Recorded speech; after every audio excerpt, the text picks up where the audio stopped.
बच्चों, आज की हम अपनी अगली क्लास के अंदर रिजिड बॉडी डायनामिक्स के बारे में पढ़ेंगे।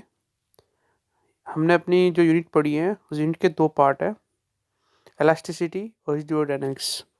ठीक है, हमने इससे पहले जितनी भी चीज़ें पढ़ी थी वो सब किसका पार्ट था?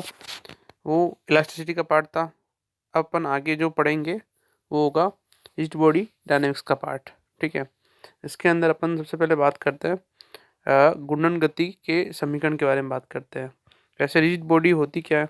रिजिड बॉडी के अंदर जितने भी कण होते हैं, ठीक है ना, उन कणों के मध्य का जो दूरी है, ठीक है ना, जब वस्तु को गति कराते हैं तो उनके मध्य की दूरी अपरिवर्तित रहती है, उसको अपन रिजिड बॉडी कहेंगे। ठीक है ना। रिजिड बॉडी जो होती है वो दो तरह से गति करती है, वो रेखीय गति भी करती है और घूर्णन गति भी करती है। ठीक है, तो हम यहाँ पे दृढ़ पिंड, रिजिड बॉडी का मतलब दृढ़ पिंड है। ठीक है, दृढ़ पिंड के घूर्णन के लिए गति का समीकरण देखेंगे। तो सबसे पहले अपन बात करते हैं कि घूर्णन गति के अंदर जो बल गुण होता है वो कितना होता है। ठीक है, तो जो रेखीय गति के अंदर P और बल का जो रिलेशन होता है, जैसे F बराबर होता है dP/dt, वैसे ही यहाँ पे अपने पास में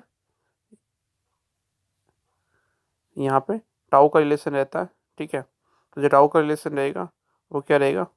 वो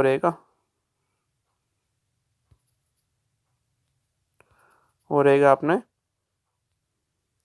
dJ/dt। ठीक है, तो हम यहाँ पे देखेंगे कि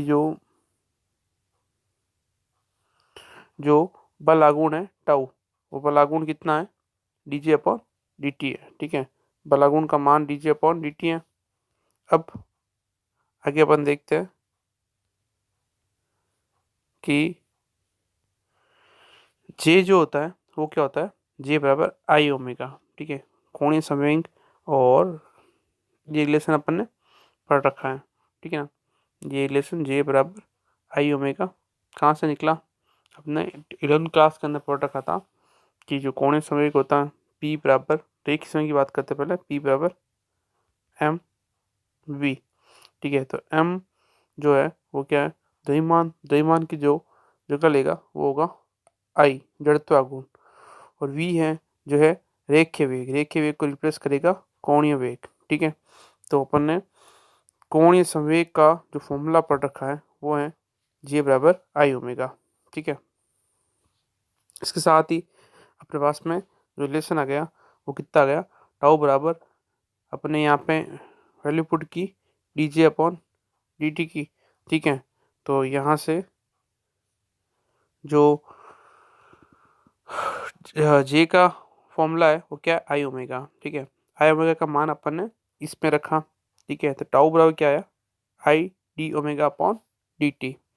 ठीक है, इसके साथ ही अपन आगे देखते हैं। ठीक है, तो रिलेशन निकलता है ओमेगा जो होता है वो होता है डी थीटा बटा डी टी। ठीक है, तो डी थीटा बटा डी टी ओमेगा होगा। तो हमने भी यहाँ पर ओमेगा की वैल्यू पुट कर दी, d square theta upon d t square हो गई। ठीक है, यहाँ पे ये जो वैल्यू है, ठीक है, ये कितनी हो जाएगी? यहाँ पे ये अपने पास में वैल्यू है वो है डी यहाँ पे स्क्वायर में लगा रखा है। ठीक है, I equal to d square theta upon d t square रहेगी यहाँ पे। ठीक है ना, वो टाउ की वैल्यू होगी। ठीक है, तो ये क्या है? ये अल्फा है, D square theta upon d t square क्या है? दृढ़ पिंड का कोणीय त्वरण है। ठीक है, अब यदि दृढ़ पिंड पर बाह्य बल आघूर्ण का मान शून्य हो, ठीक है ना, बाह्य बल आघूर्ण नहीं हो, तो इस स्थिति के अंदर टाउ की वैल्यू क्या हो जाएगी? जीरो हो जाएगी, और I D omega upon d T क्या रहेगा? वो जीरो रहेगा। या अपन कह सकते हैं कि ओमेगा क्या रहेगा? नियत रहेगा। ठीक है, तो सीधी सी बात यही है कि कभी भी बाह्य बल की अनुपस्थिति के अंदर बल आघूर्ण का जो मान होता है वो क्या होता है? शून्य होता है। और ये ओमेगा क्या है? नियतांक है। ठीक है, तो जिस तरह से अपन कह सकते हैं कि ओमेगा कोणीय वेग दृढ़ पिंड के लिए घूर्णन गति के अंदर नियत रहेगा। ठीक है, नेक्स्ट आगे अपन देखते हैं जड़त्व नियतांक को। ठीक है, ये जड़त्व नियतांक क्या होता है? जड़त्व नियतांक को अपन कहते हैं इनर्शियल कोफिशिएंट। ठीक है, ये एक तरह से अपने पास में द्रव्यमान की तरह है। जैसे घूर्णन गति में किसी पिंड का जड़त्वागुण क्या होता है? घूर्णन गति के अंदर किसी पिंड का जड़त्वागुण अपने पढ़ रखा है। जो जड़त्वागुण होगा वो होगा अपन जड़त्वागुण को अपन आई से लिखते हैं, आई बराबर एम के स्क्वायर होता है, अपन ने पढ़ रखा है। ठीक है, यहाँ पे अपने पास में जो जड़त्वागुण है, ठीक है, जड़त्वागुण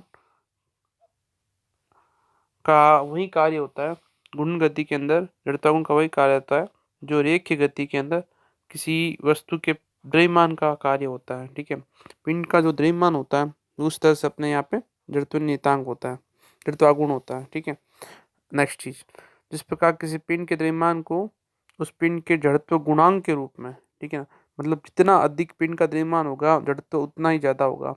ठीक है, तो जिस तरह पिंड को वस्तु के जड़त्व गुणांक के रूप में परिभाषित करते हैं, उसी तरह से घूर्णन गति के अंदर जो जड़त्वागुण है वो घूर्णन जड़त्व गुणांक या जड़त्व नियतांक होगा। ठीक है, जड़त्व नियतांक या घूर्णन जड़त्व गुणांक एक ही चीज है, एक तरह से जड़त्वागुण को प्रदर्शित कर रहा है। नेक्स्ट, जड़त्व और जड़त्वागुण में एक हल्का सा अंतर है। वो अंतर क्या है कि जो जड़त्व होता है वो केवल और केवल क्या वस्तु के द्रव्यमान पर निर्भर करता है, लेकिन जड़त्वागुण जो होता है, ठीक है ना, वो द्रव्यमान का अतिरिक्त उसके गुणनक के सापेक्ष द्रव्यमान वितरण पर भी निर्भर करता है। जैसे कोई ये वस्तु है, ठीक है ना, इस वस्तु को मैं इस तरह से इस अक्ष पे घुमा रहा हूँ, इस अक्ष के सापेक्ष घूर्णन करा रहा हूँ। ठीक है, और तो इस साइड के अंदर जो द्रव्यमान है वो अधिक है, उस साइड द्रव्यमान क्या है, कम है। ठीक है, तो इसका जो घूर्णन त्रिज्या होगी वो अलग होगी। ठीक है, और अगर अपन वस्तु को जैसे सममित आकार की वस्तु होती है, तो सममित आकार की वस्तु के लिए जड़त्वागुण का मान जो होता है वो एक तरह से उसके इस पिंड के, जैसे सममित आकार की वस्तु है, ये सममित आकार है। ठीक है, इसको अपन गुणन कराएंगे तो इसका जो गुणन होगा वो इसके अक्ष गुणन अक्ष के सापेक्ष ही होता है। ठीक है, तो जड़त्वागुण एक तरह से अपन कह सकते हैं जो आई है वो क्या होता है, जड़त्वागुण होता है आई इजकल टू एम के स्क्वायर। ठीक है, और के जो है वो के क्या है, के घूर्णन त्रिज्या, रेडियस ऑफ जायरेशन। ठीक है, तो घूर्णन त्रिज्या के ऊपर भी जड़त्वागुण की निर्भरता होती है। आगे अपन किसी पिंड के मतलब किसी पिंड के अंदर बहुत सारे कणों के निकाय को मानकर किसी मूल बिंदु के सापेक्ष उसका कुल कोणीय संवेग जे ज्ञात कर रहे हैं। ठीक है ना, तो अपन ने ये माना है कि अपने निकाय के अंदर बहुत सारे पिंड है। ठीक है, कैसे, जैसे ये निकाय है, इस निकाय के अंदर अपने पास में बहुत सारे कण हैं, निकाय में बहुत सारे कण उपस्थित है। ठीक है, उन सभी कणों की स्थिति सदिश अलग है। ठीक है, और द्रव्यमान भी अलग है, तो घूर्णन के दौरान उनका जो वेग होगा वो भी अलग होगा। तो जे का जो फॉर्मूला होता है, जे को अपन कहते हैं कोणीय संवेग, ये होता है are cross P.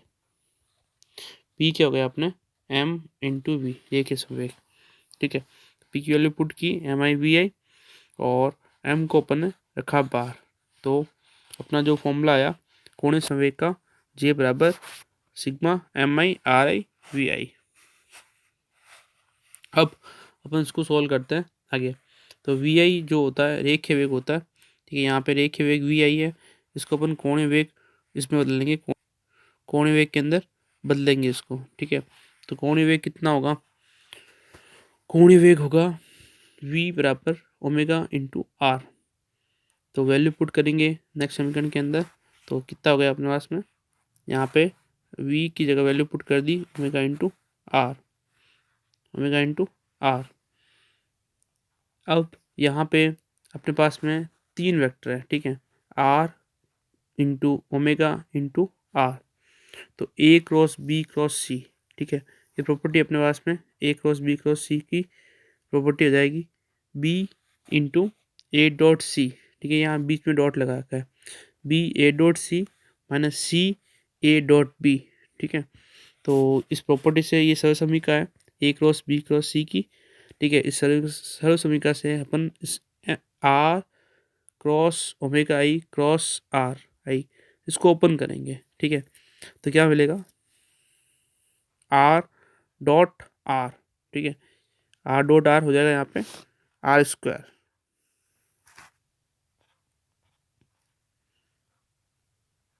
Are dot R यहाँ पे आर स्क्वायर हो जाएगा।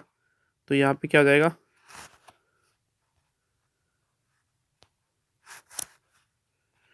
यहाँ पे R dot R R square हो गया, और साथ में सी सी क्या क्या है यहाँ पे आर आर बाहर रहा, आर डॉट ओमेगा आई हो गया, ठीक है।